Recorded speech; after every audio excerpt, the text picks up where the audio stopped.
Hi everybody, today we will talk about how to fix or how to solve the problem of JustWatch app.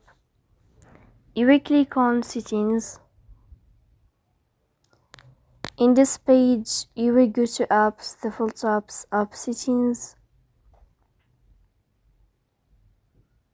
In this list, you will search about the application of JustWatch. Then you will click here. After that, in this page of app info, you will click on first stop. Then you will click OK. After that, you will enter to the window of storage.